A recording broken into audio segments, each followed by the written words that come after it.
So my car is a 1997 Mazda MX-5 Miata that I bought about 3 or 4 weeks ago, and I think I'm the seventh owner.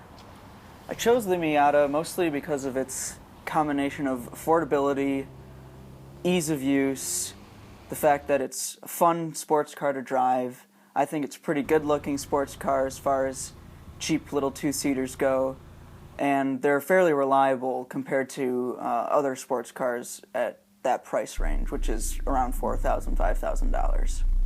I also had to buy something that was a manual, and the Mazda Miata has one of the best manual gearboxes that you can get out there. What do I love about it?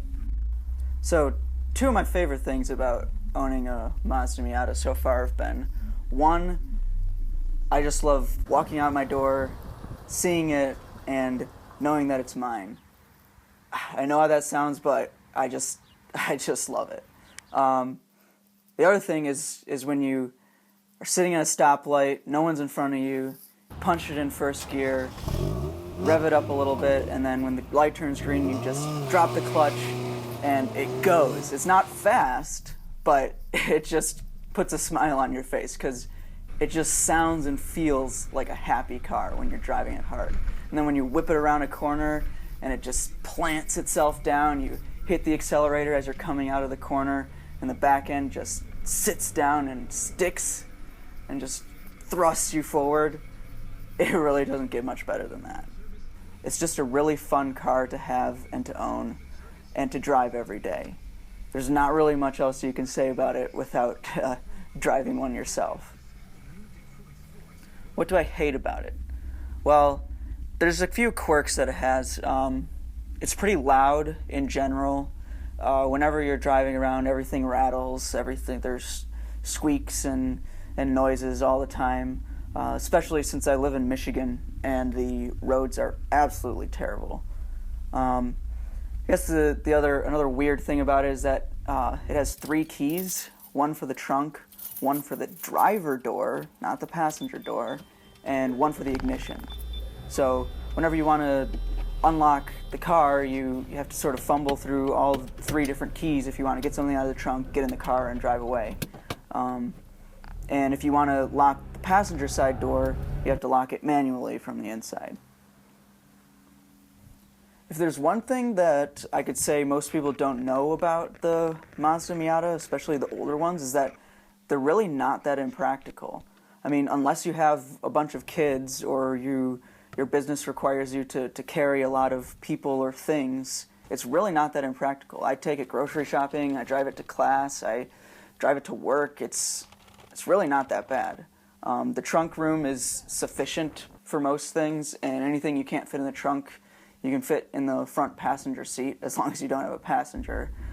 I managed to fit all the gear and the tools I needed to do my brakes, including jack stands, a floor jack, and the new brakes and calipers and everything.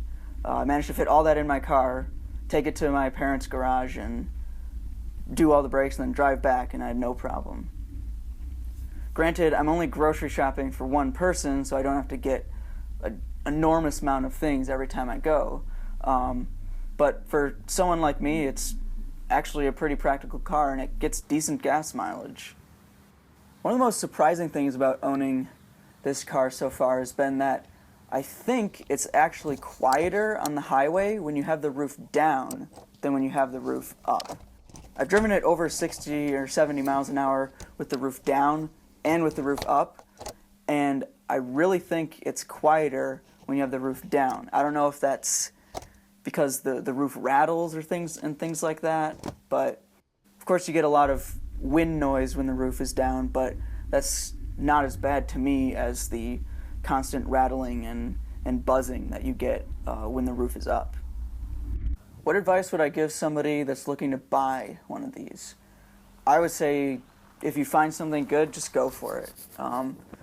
It's really hard to find something that's this much fun for this little amount of money, especially when you count maintenance costs and the fact that it's fun to drive right out of the box. A lot of other cars like Golfs or BMWs, there's a lot of maintenance that needs to go into them before they're fun to drive, whereas this has been fun from day one, and everything I do to it just makes it even more fun.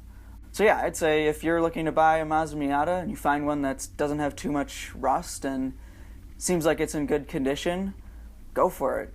You really can't beat it. Thanks for watching. I plan on doing a 1 month of ownership review coming up soon. Look out for that video at around May 1st. Thanks.